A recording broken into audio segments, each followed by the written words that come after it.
Hello guys, कसे आहात सगळे? तर तुम्हा सर्वांचं परत एकदा स्वागत आहे माझ्या नवीन अशा ब्लॉगमध्ये. तर आम्ही सगळे चाललो आहोत सकाळ सकाळ बाप्पाच्या दर्शनासाठी. तुम्ही थंबनेल बघून तर समजलंच असाल की आम्ही कुठे चाललो आहोत. तर आमच्यासोबत पुढे कंटिन्यू करा. स्टेशनला पोचलो, आता वाट बघतोय ट्रेनची. दादा तिकीट काढायला गेले. तर आमची ट्रेन पण आली टायमावर आणि आम्ही ट्रेनमध्ये बसलो, पण आमचा प्रवास पण सुरू झाला. तर आमच्या बाजूला एक वहिनी राहतात, त्यांच्या फॅमिलीसोबत आम्ही गेलेलो.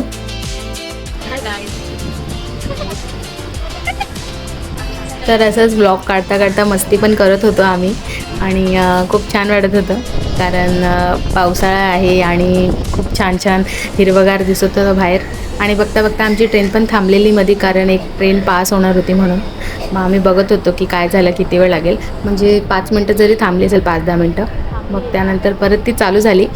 एक ट्रेन पास झाली, त्यानंतर ती चालू झाली आणि मग आम्ही उतरलो दादर स्टेशनवर.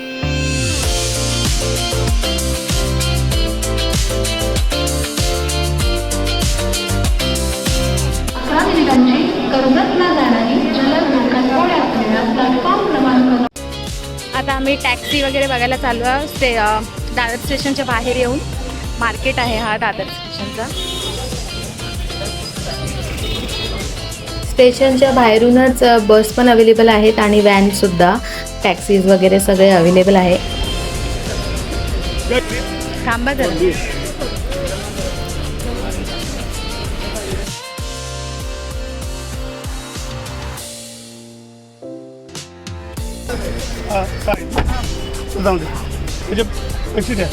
तर इथून परत एकदा आमचा प्रवास मंदिराकडे सुरू झाला आणि आम्ही खूप एक्सायटेड होतो.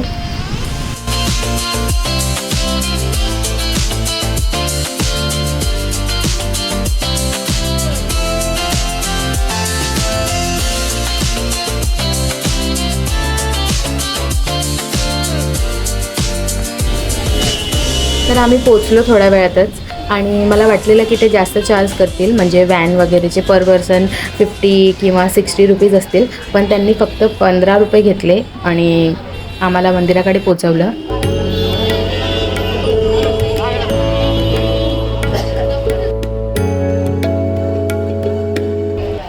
चपला काढण्यासाठी एवढा लांब स्टँड ठेवलेला त्यांनी, खूप पुढून होता तो मागपर्यंत. तर आम्ही सगळ्यात आधी चपला काढून घेतल्या. बाप्पासाठी मोदक आणि दुर्वा घेतले आणि आम्ही चाललो बाप्पाच्या दर्शनासाठी पुढे.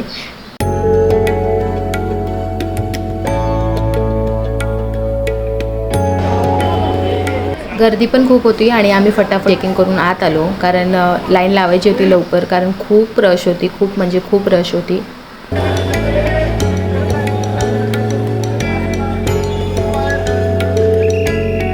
बाप्पाचे लाईव्ह दर्शन चालू होते आणि खूप छान वाटत होतं.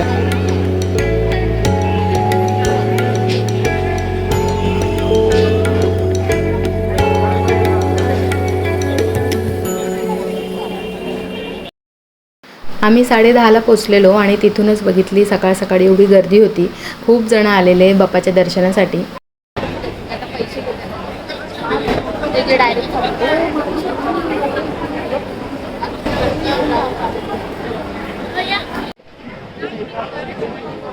आम्ही इथे आहोत आणि आम्हाला इथून पुढे जायचं आहे. एवढ्या लांबपर्यंत लाईन लागली.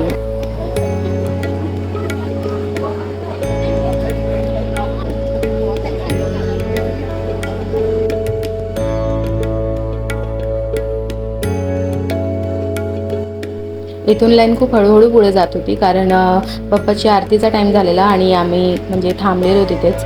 12:30पर्यंत आम्ही तिथेच थांबलेलो आणि नंतर मग पाऊस पण यायला लागला. आम्ही तोपर्यंत पुढे पोचलो आणि जे नंतर आलेले ते सगळे भक्त भिजत होते, काही छत्री घेऊन उभे होते.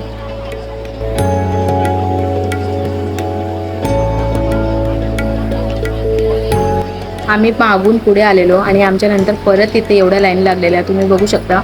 मागून अजून लोक आलेत आणि आम्हाला अजून पुढे जायचं आहे. खूप खूप म्हणजे खूप गर्दी होती. अजून किती वेळ लागणार आहे? पोचलो की नाही आपण? पोचलो की नाही?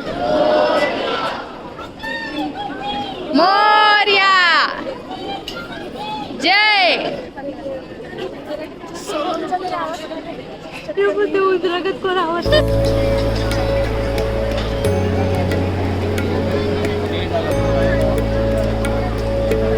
ब्लॉग शूट करता करता आमची मस्ती पण चालू होती आणि थोडे थकलेलो पण, कारण खूप टाईम झालेला आणि पाऊस एवढा जोरात, वारा पण चालू होता त्याचा आणि आमच्या तोंडावर सगळे पाणी उडत होतं त्याचं.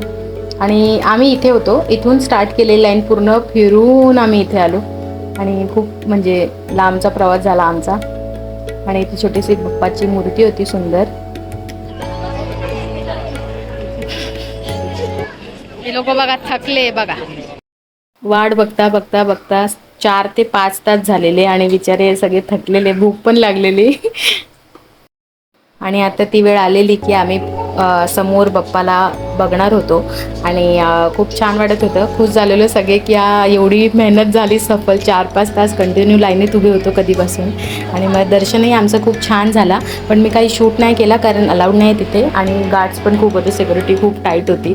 त्यानंतर मग आम्ही इथून निघालो, 3:30 वाजलेला आम्हाला आणि त्यानंतर आम्ही गेलो मरीन ड्राईव्हला आणि गिरगाव चौपाटीला. पण तिथे मी काही शूट करू नाही शकले, फक्त लास्ट शूट मी गेला समुद्राचा, तेवढ्यातच माझा फोन स्विच ऑफ झालेला.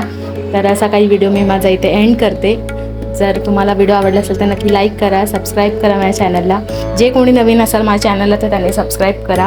आणि तुमचा मनापासून धन्यवाद की तुम्ही एवढा म्हणजे वेळ दिला मला, माझा व्हिडिओ पूर्ण बघितला.